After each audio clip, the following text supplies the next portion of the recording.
इस बीच चर्चा प्रशांत किशोर की भी है। प्रशांत किशोर जो अपना आंदोलन कर रहे हैं, एग्रेसिव हैं, घर घर घूम रहे हैं, गांव गांव घूम रहे हैं, वो अलग विषय है। मगर ज़्यादा चर्चा इस बात की वो चुनाव कहाँ से लड़ेंगे, चुनाव लड़ेंगे भी कि नहीं लड़ेंगे। और अब एक सीट का नाम आया है, सीट का नाम राघोपुर है। वो सीट है जहाँ से तेजस्वी यादव चुनाव खुद लड़ते हैं, विधायक हैं। क्या वाकई प्रशांत किशोर तेजस्वी को उनके गढ़ में चैलेंज करने जा रहे हैं? देखिए, आपको यह बता दें, प्रशांत किशोर ने कल प्रेस कॉन्फ्रेंस करते हुए कहा है कि मेरे नाम का पर्चा एप्लीकेशन किसी ने भरा है, अगर पार्टी तय करेगी तो मैं राघोपुर से चुनाव लड़ सकता हूं। और मुझे लगता है प्रशांत किशोर जिस तरीके से राजनीति में उतरे हैं, बिहार का उन्होंने लंबा दौरा किया है, बहुत सारी सिमिलैरिटीज आप उनकी अरविंद केजरीवाल के साथ देख सकते हैं। अरविंद केजरीवाल भी पॉलिटिक्स में एंट्री किए थे तो बहुत तरह की बातें करते थे, लेकिन प्रशांत किशोर और अरविंद केजरीवाल में एक बड़ा फर्क है। प्रशांत किशोर लगातार बिहार में घूमे हैं, लोगों के जनमानस को उन्होंने समझने का प्रयास किया है। उनको लगता है कि अगर तेजस्वी यादव को हरा दिया तो ये एक मैसेज चला जाएगा कि एनडीए के सामने कौन, प्रशांत किशोर। और दरअसल प्रशांत किशोर उसी स्पेस को भरना चाहते हैं। आप याद करिए, अरविंद केजरीवाल कहां चले गए थे लड़ने, किससे लड़ने चले गए थे? नरेंद्र भाई मोदी के खिलाफ। और नरेंद्र भाई मोदी के खिलाफ उनकी हार हुई थी ना, उनकी हार 2014 में। फिर वो लड़ गए किसके खिलाफ? शीला दीक्षित के खिलाफ। अरविंद केजरीवाल लड़े और शीला दीक्षित को उन्होंने पटक दिया, दिल्ली के हीरो हो गए। और हीरो हुए तो 15 साल तक वो राज करते रहे। तो आप समझिए कि प्रशांत किशोर को भी लग रहा है कि हम ऐसा जगह चूज करें, राघोपुर, जो कि राबड़ी देवी का, लालू यादव का गढ़ माना जाता है। लेकिन राघोपुर ही वो क्यों चुन रहे हैं? ये चुनने के पीछे, वैसे उन्होंने अभी ये नहीं कहा है कि पार्टी ने फैसला कर लिया, पर उन्होंने राघोपुर का नाम क्यों लिया कि पार्टी अगर फैसला करेगी तो हम वहां से चुनाव लड़ सकते हैं। दरअसल बहुत साफ दिखाई पड़ता है कि एक तो आरजेडी के टॉप नेता को उसके गढ़ में चुनौती देने का मतलब है कि वहीं उसको घेर देना। नंबर 1, अगर वो पटकने में कामयाब हो जाते हैं तो एक बड़ा साफ मैसेज चला जाना कि प्रशांत किशोर नेता हो चुके हैं। तीसरी बड़ी बात कि प्रशांत किशोर ब्राह्मण है और जा रहे हैं कहां? तो यादवों के गढ़ में लड़ने। अगर वो वहां लड़ करके जीत जाते हैं तो एक मैसेज बहुत साफ दे देंगे कि बिहार के लोग जाति पाति को नहीं मानते। प्रशांत किशोर अक्सर ये साबित करते हुए देखे जाते हैं और वो कहते हैं कि नीतीश कुमार जो अभी मुख्यमंत्री हैं, उनकी जाति की आबादी क्या है। अगर जाति पर ही बिहार की जनता नेता चुनाव करती तो नीतीश तो मुख्यमंत्री होते नहीं। इसलिए प्रशांत किशोर अपनी इस बातों को भी सिद्ध करने के लिए, साबित करने के लिए राघोपुर जा सकते हैं। और फर्ज करिए अगर वो जीत जाते हैं तो कितनी बड़ी बात होगी, कितने बड़े नेता बन जाएंगे। तो इसलिए प्रशांत किशोर इसका प्रयास कर रहे हैं। पर इसके उलट आप देखें, आरजेडी इस बात को तूल देना शुरू कर देगी कि प्रशांत किशोर दरअसल बीजेपी की बी टीम है और वो हराने किसको आए हैं? तो आरजेडी को हराने आए हैं। तेजस्वी यादव कोशिश कर सकते हैं कि यादव समाज की अस्मिता से इसको जोड़ने का प्रयास करें।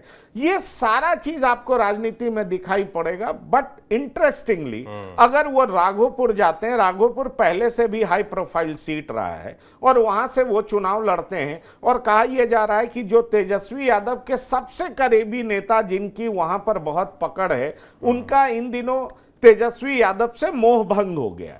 और अगर वाकई मोह भंग हो गया है तो बड़ी दिक्कत हो जाएगी। मुझे लगता है तेजस्वी यादव इस कदर वहां पर फंसे रहेंगे, क्या वो विधानसभा के चुनाव में पूरा बिहार घूम पाएंगे? ये एक बड़ा सवाल है। क्या जिस तरह की रणनीति लगातार बना करके तेजस्वी यादव लालू परिवार को घेरने का काम प्रशांत किशोर ने किया है, अगर उसमें उनको कामयाबी मिल जाती है तो ये बड़ी ही, मुझे लगता है, बहुत ही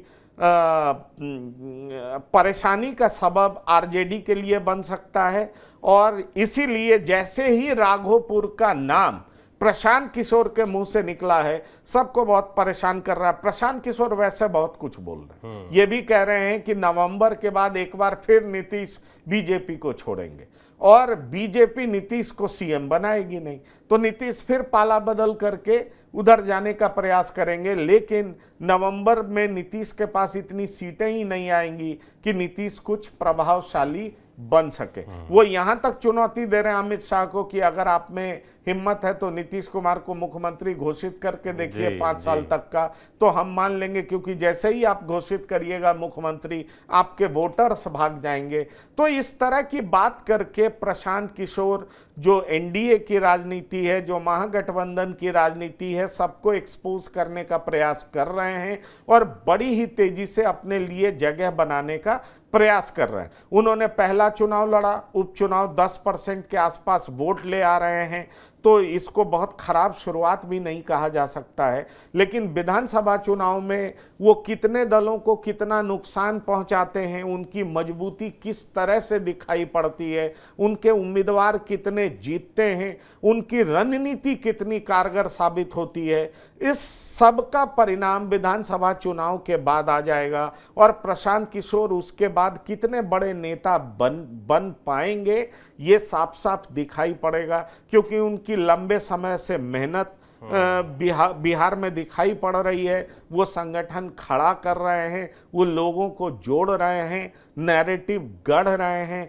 लेकिन क्या वाकई बिहार के लोग, बिहार का जनमानस जाति पाति से ऊपर उठ करके बिहार की तरक्की को दिमाग में रख करके प्रशांत किशोर जो कह रहे हैं उस पर भरोसा करके आगे बढ़ेगी, ये देखना दिलचस्प होगा। लेकिन मैं सौरभ आपको एक बात बता सकता हूं कि राघोपुर बहुत हाई प्रोफाइल सीट पहले से ही है, और अगर प्रशांत किशोर वहां पर लड़ेंगे तो हम तमाम मीडिया वाले अगर बिहार में चुनाव कवर करने जाएंगे तो सबसे पहले राघोपुर ही जाना पसंद करेंगे, क्योंकि वहां लड़ाई जबरदस्त दिखाई पड़ेगी। एक तरफ प्रशांत किशोर, दूसरी तरफ तेजस्वी यादव, और दोनों के बीच में जबरदस्त प्रतिद्वंदिता जो दिखाई पड़ेगी। तीसरी तरफ एनडीए भी रहेगा। हाँ, नहीं, मैं वही कह रहा हूं, तीसरी तरफ एनडीए भी होगा। लेकिन ये दो बड़े नाम जब आमने सामने होंगे तो निश्चित तौर पर बहुत मजा आएगा, क्योंकि मुझे याद आता है अरविंद केजरीवाल बनाम शीला दीक्षित, मुझे याद आता है नरेंद्र मोदी बनाम अरविंद केजरीवाल। ये सब बड़े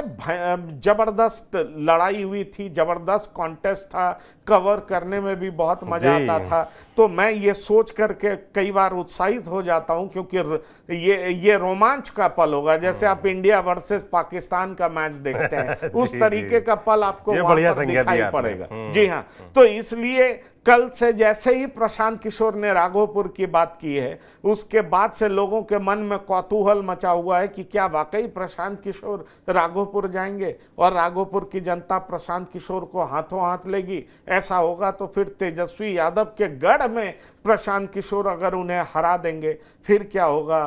तेजस्वी के लीडरशिप पे सवाल उठेगा। बहुत लोग कह रहे हैं तेजस्वी 2 जगह से लड़ेंगे, या प्रशांत किशोर की पार्टी वाकई इस तरीके से सोच रही है। तो बहुत तरह की बात है, आने वाले दिनों में बिल्कुल पर्दा हट जाएगा, बादल छंट जाएगा।